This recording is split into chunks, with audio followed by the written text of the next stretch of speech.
What's up guys, it's Bus here, and here today we are looking at the Fury from the Deep structure deck from a very long time ago in this little realm that I like to call old school Yu-Gi-Oh! So this is a water-based deck. It's actually pretty neat, and you certainly won't find decks like these floating around on eBay all the time, so you have to, keep an eye out to be able to fish one of these out for yourselves. Let's jump right into the deck.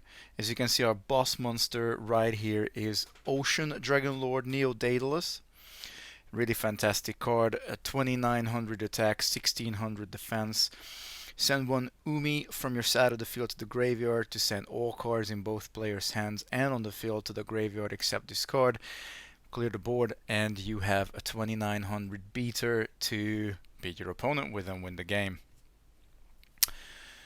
Next up, we have the mini version of Daedalus. This is Levia Dragon Daedalus. 2600 attack, still nothing to cough at, but we of course do have a very similar effect as well. Send Umi from your side of the field to the graveyard to destroy all cards in the field except this card. So for all intents and purposes, they pretty much do the same thing. You got this little backup there. One card that is extremely good to have in this deck, of course, is Mobius, the Frost Monarch, to be able to just straight up remove 2 spell or trap cards on the field when you tribute summon. This is very, very nice indeed, and a 2400 attacker is also fantastic to have. The deck gives us 3 copies of Mother Grizzly, which is really good to thin the deck and also sometimes deck some of the tech cards that the deck gives you, so Mother Grizzly is definitely a very welcome addition. We get 2 copies of Fenrir. Fenrir is one of those cards that can really get you back into the game if you're a little bit behind. Allows you to remove 2 water monsters in your graveyard, and you can special summon this guy into play. On the surface, only a 1400 attacker. Yes, so is Mother Grizzly, but we're going to be buffing these guys predominantly with the Legendary Ocean. So we're going to get to the spell cards in a little bit. But Fenrir can be a very good card to swing stuff in your favor. We do have a few normal monsters here as well. 7 colored fish, Sea Serpent, Warrior of Darkness are both 1800 beaters. Sea Serpent Warrior of Darkness actually has 1500 defense as well, which could be useful, and we have a Space Mambo, which I think has an absolutely funky little artwork there. Love it a lot. We have Tribe Infecting Virus, a one of. 1600 attacker is already not too bad. You can also discard 1 card from your hand and declare 1 type of monster, destroy all face-up monsters of the declared type on the field. It is an absolutely brilliant card to be able to clear opponent's board if they're also running a tribal themed deck, or get rid of their fiends or whatever. Mermaid Knight I particularly like. Again, the artwork is amazing, and as long as Umi remains face up on the field, this card can attack twice during the same battle phase. Not only is it a 1500 attacker, obviously with Legendary Oceanari will be a 700 attacker, and to be able to attack twice, this could finish the game out of nowhere real quick. Amphibious Bogroth Mark III, another 1500 attacker. As long as Umi remains face up on the field, this card can attack your opponent's life points directly. Fantastic stuff. Very similar to Mermaid Knight, it can just win you the game out of nowhere. Unshaven Angler I like because of just the silly idea of having an unshaven angler, and they actually did give this angler a massive beard too. 1500 attack, 1600 defense, and you can use it as 2 tribute monsters to be able to bring down one of your big boys. Any one of these 2 guys, they can come out straight from Unshaven Angler Tribute Summon. Next one, we have Creeping Doom Mantha, and this one is pretty good in just like easy to get it on the field. When this card is normal summoned successfully, no trap cards can be activated, so in this era there would still be a lot of trap holes floating around. Spellbinding Circle may be something you would potentially do on a summon. Mind you, it would most often come into play during attack. But yeah, it just makes sure that you do get something onto the field. And last but not least, we have Starboy, which is one of the underrated heroes of this deck, to be able to bring all your water type monsters up by 500 attack is actually pretty ridiculous, especially if your opponent allows this guy to stay on the field. They're up for a world of pain.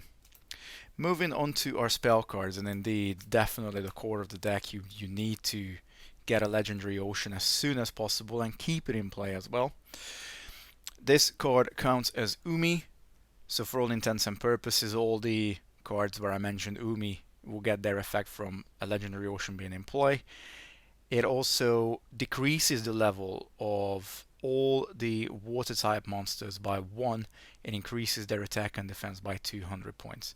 This is an absolutely marvelous combo, and I'm going to jump a little bit here because this is really the win con of this deck, where all our level 4 cards, and a lot of them who are capable of attacking twice or attacking opponent's life points directly, or just generally good beaters. If you can keep a Legendary Ocean and Gravity Bind in play, your opponent's not going to be able to attack with their level 4 and higher. And now because all your level 4s are level 3, you're just basically going to be able to eat your opponent alive. You have to keep, of course, this 2-card combo online to be able to get there. But if you do that, you're going to have an absolutely great time playing this deck. Your opponent not so much.